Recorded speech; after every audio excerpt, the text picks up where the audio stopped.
Welcome to ITI mechanical गुरु।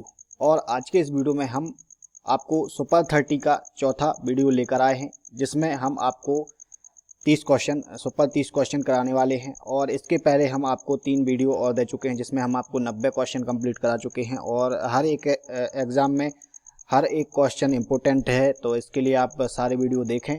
और हमारा जो आज का जो वीडियो है वो स्टार्ट करते हैं। इसमें आज आपको 30 क्वेश्चन हम बताने वाले हैं। तो पहले क्वेश्चन की ओर हम चलते हैं और देखते हैं। जो हमारा फर्स्ट नंबर का क्वेश्चन है वो क्या कहता है, निम्नलिखित में से धातुओं का कौन सा गुण ऊष्मा उपचार से प्रभावित होता है। यानी इसमें पूछा गया है कि कौन सा गुण, धातुओं का कौन सा गुण ऊष्मा उपचार से प्रभावित होता है। तो इसमें आपको कठोरता, तन्यता, सामर्थ्य और ये सभी। तो इसका जो इसमें जो है धातुओं में कठोरता, तन्यता और सामर्थ्य तीनों होता है। तो इसका जो राइट आंसर है वो है सभी। इसके बाद हमारा नेक्स्ट क्वेश्चन है, निम्नलिखित में से क्या सोल्डरिंग फ्लक्स का एक कार्य है। निम्नलिखित में से क्या सोल्डरिंग फ्लक्स का एक कार्य है। तो सोल्डरिंग फ्लक्स जो होता है वेल्डिंग चैप्टर में है, वो क्या कार्य करता है। तो इसका जो विकल्प हम देख लेते हैं। यह क्षरण को रोकता है, यह सोल्डर वाली सतह से ऑक्साइड को हटाता है, यह गीली सतह को बढ़ा देता है, और ये सभी। तो इसका जो तीनों क्वेश्चन, तीनों विकल्प इसके जो है राइट है। तो इसका जो आंसर है वो है ये सभी।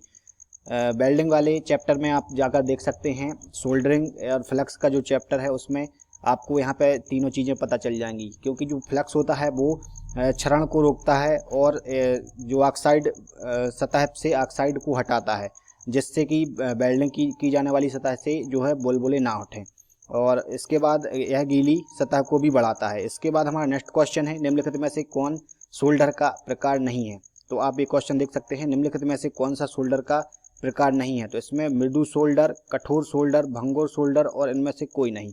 तो आपने मृदु सोल्डर, कठोर सोल्डर सुना होगा, यानी सॉफ्ट सोल्डर, और हार्ड सोल्डर तो सुना होगा। इसके बाद जो है बेटनलेस यानी भंगुर सोल्डर इसमें नहीं होता है। तो इसका जो राइट आंसर है वो है भंगुर सोल्डर। तो भंगुर सोल्डर जो है इसमें नहीं पाया जाता या नहीं होता है। निम्नलिखित में से कौन सी संक्रिया लेथ मशीन पर की जाती है। हमारा नेक्स्ट क्वेश्चन है, निम्नलिखित में से आपको बताना है कौन सी क्रिया लेथ मशीन पर की जाती है, की जा सकती है। तो इसमें आपको ऑप्शन दिए गए हैं, ड्रिलिंग, नर्लिंग, टेपर टर्निंग और ये सभी। तो आपने ड्रिल मशीन पर कार्य किया होगा या देखा होगा, ड्रिलिंग भी की जाती है, नर्लिंग भी की जाती है और टेपर टर्निंग भी की जाती है। तो इसका जो राइट आंसर है वो है ये सभी, क्योंकि ये तीनों क्रियाएं इस पर की जाती हैं। इसके बाद हमारा नेक्स्ट क्वेश्चन है, लेथ मशीन पर ड्रिलिंग करते समय ड्रिल को खालिस्तान में बांधते हैं। तो जो हमारा लेथ मशीन होता है उसको हम ड्रिल करते समय ड्रिल को हम कहाँ बांधते हैं। तो लेथ मशीन पर आपने देखा होगा, एक तो यहाँ पे जो है एक टेल स्टॉक होता है लेथ मशीन में, ए बेड होता है, यहाँ पे एक टेल स्टॉक होता है और यहाँ पे एक हेड स्टॉक होता है। तो हेड स्टॉक में जो है हम टूल्स को बांधते हैं, यानी टूल्स यहाँ पे जो है गति कर रहा होता है। और जो अपना टेल स्टॉक होता है, टेल स्टॉक में हम एक ड्रिल लगा देते हैं यहाँ पे, और जिससे कि यहाँ पे ड्रिल काम करते हैं। तो इसका जो सही आंसर है वो है टेल स्टॉक। तो टेल स्टॉक में जो है हम ड्रिल को बांधते हैं, यहाँ जो है टेल स्टॉक होता है। तो आपको लेथ मशीन पर जाकर देख लेना है, टेल स्टॉक में जो है हम ड्रिल को बांधते हैं। तो इसका जो राइट आंसर है वो टेल स्टॉक। इसके बाद जो हमारा नेक्स्ट क्वेश्चन है, दिए गए टूल की पहचान करें। मतलब ये जो टूल्स दिया गया है यहाँ पे, इसको आपको पहचान बताना है। तो ये वेल्डिंग का जो है वेल्डिंग होल्डर है, इलेक्ट्रोड होल्डर है। इसका जो राइट आंसर है वो है इलेक्ट्रोड होल्डर। आप चित्र देखकर ही बता सकते हैं, इससे वेल्डिंग की जो है एक छड़ पकड़ी जाती है, या जो जिसे हम कहते हैं वेल्डिंग करने वाली जो एक रॉड होती है, उसे हम इसमें पकड़ते हैं। इस टाइप से एक रॉड लगी होती है, उसे हम पकड़ते हैं। तो इसे हम इलेक्ट्रोड होल्डर कहते हैं। इसके बाद हमारा नेक्स्ट क्वेश्चन है, निम्नलिखित में से कौन सी गैस स्वयं नहीं जलती लेकिन दहन करने में सहायक होती है। तो आपने देखा होगा कि दो गैसें प्रयुक्त होती हैं वेल्डिंग में, गैस वेल्डिंग में। एक तो एसिडलीन होती है और दूसरी ऑक्सीजन होती है। तो उसमें जो है आपको बताया गया है, निम्नलिखित में से कौन सी गैस स्वयं नहीं जलती है लेकिन जलने में सहायक होती है। तो इसका जो राइट आंसर है वो है ऑक्सीजन, क्योंकि ऑक्सीजन जो है स्वयं नहीं जलती है लेकिन ये आग को जलाने में सहायक होती है। जहाँ से अगर कहीं भी आग लगी हो, आप वहाँ से ऑक्सीजन कम कर दें तो आग अपने आप बुझ जाती है या कम हो जाती है। तो इसका जो राइट आंसर है वो है ऑक्सीजन। ऑक्सीजन कम करने पर जो है आग बंद हो जाती है, कम हो जाती है। तो जो इसमें जो ऑक्सीजन है वो आग जलने में सहायक होती है, और जो एसिडिलीन होती है वो दहन होती है, उसमें आग लगती है। तो इसके बाद हमारा नेक्स्ट क्वेश्चन है, चित्र में दर्शाए गए मशीन को पहचानना है। तो आपको यहाँ पे एक मशीन दिया गया है, इस मशीन को देखकर आपको पहचानना है। तो इस मशीन को आप सिंपल तरीके से देखकर पहचान सकते हैं। इसमें एक ड्रिल चक लगा हुआ है और यहाँ पे जो है इसका हेड है यानी बेड है, यहाँ पे टूल्स वूल्स पकड़ते हैं। तो आप मशीन को देखकर बता सकते हैं। ये जो है यहाँ पे आंसर दिए गए हैं milling machine, drilling machine, shaper machine और CNC लेथ मशीन। तो ये लगभग आप यहाँ से देखकर लगभग सभी बता सकते हैं कि ये जो है CNC लेथ मशीन है, क्योंकि यहाँ पे एक ड्रिल चक लगा हुआ है। तो ड्रिल चक लगा है इसलिए आप इसे बिल्कुल अर्जेंट बता सकते हैं कि आप ये जो है CNC लेथ मशीन है। इसके बाद हमारा जो नेक्स्ट क्वेश्चन है, आकार की अधिकतम सीमा और आकार की न्यूनतम सीमा के बीच में अंतर।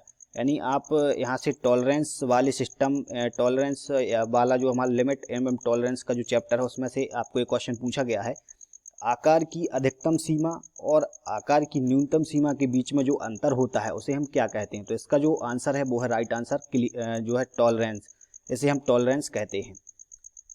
इसके बाद हमारा नेक्स्ट क्वेश्चन है, निम्नलिखित में से कौन रिवेट का प्रकार है। आपको रिवेट बताना है कौन सा रिवेट का प्रकार है। तो इसमें आंसर दिए गए हैं, snap head rivet, pan head rivet, conical head rivet और ये सभी।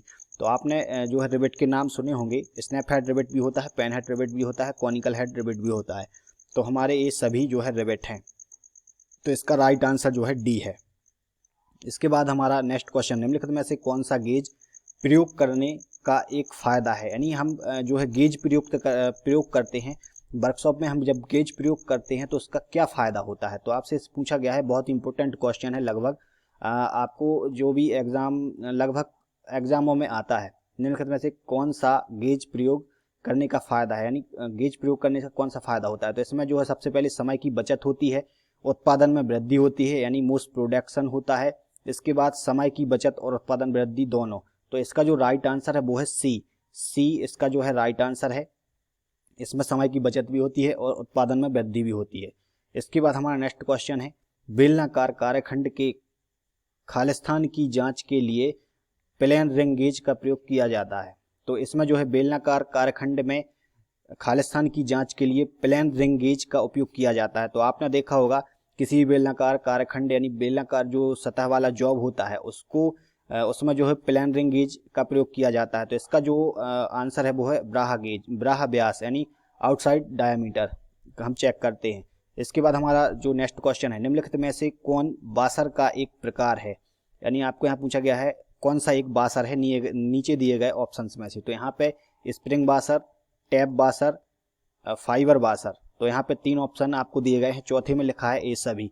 तो इसका जो आंसर है वो है ए सभी, क्योंकि जो बासर हैं वो हमारे स्प्रिंग बासर, टैप बासर और फाइबर बासर तीनों में पाए जाते हैं। इसके बाद हमारा नेक्स्ट क्वेश्चन है, चित्र में दिए गए नट को पहचानना है। तो यहाँ पे आप जो चित्र में है इसे नट को देख सकते हैं और इसे आपको पहचान कर बताना ही कौन सा नट है। तो आंसर हमारे जो है कैसल नट, बिग नट, वर्गाकार नट यानी स्क्वायर नट और इनमें से कोई नहीं। तो इसका जो हमारा राइट आंसर है वो है ए, कैसल नट ए है, इसको हम कैसल नट बोलते हैं। इसके बाद हमारा नेक्स्ट क्वेश्चन है, निम्नलिखित में से कौन कोऑर्डिनेट मेजरिंग मशीन का संवेदी हिस्सा है जो माप के लिए आवश्यक विभिन्न मापदंडों को संवेदन के लिए जिम्मेदार होता है। तो इसका जो राइट आंसर है वो है बी, प्रोब। जो प्रोब इसका राइट आंसर है। इसके बाद हमारा नेक्स्ट क्वेश्चन है, CAD में सी से क्या अभिप्राय है। तो इसके सी का आपका अर्थ पूछा गया है। तो इसमें जो है आपका सी का अर्थ कंप्यूटर होता है।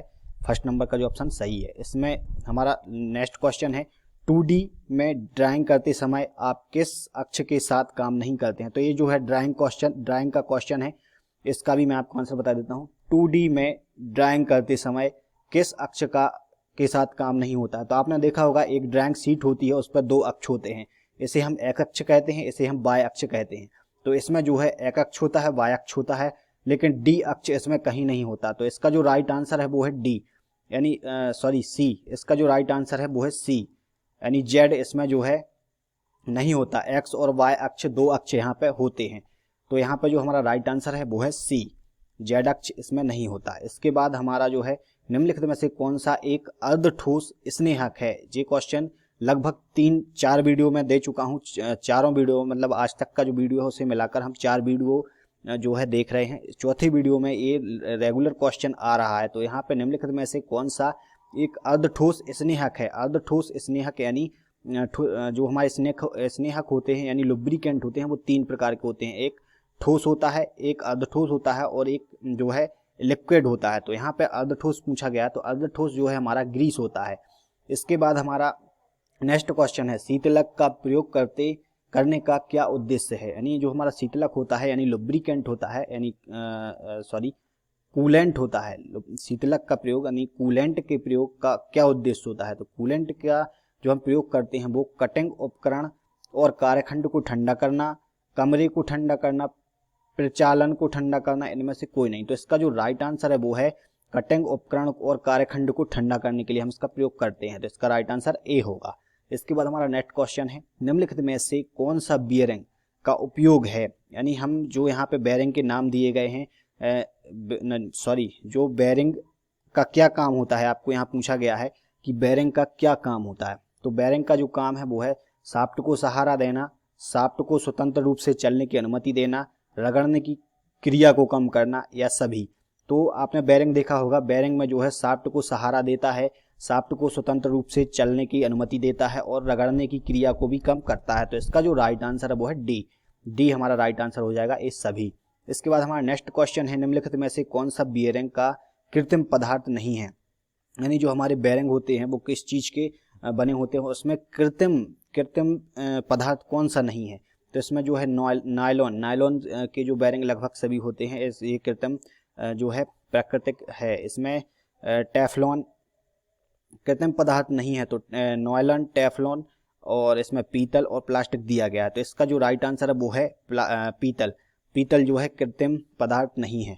पीतल जो है बेरिंग में कृत्रिम पदार्थ नहीं है, लेकिन नायलॉन, टेफ्लॉन और प्लास्टिक कृत्रिम पदार्थ हैं।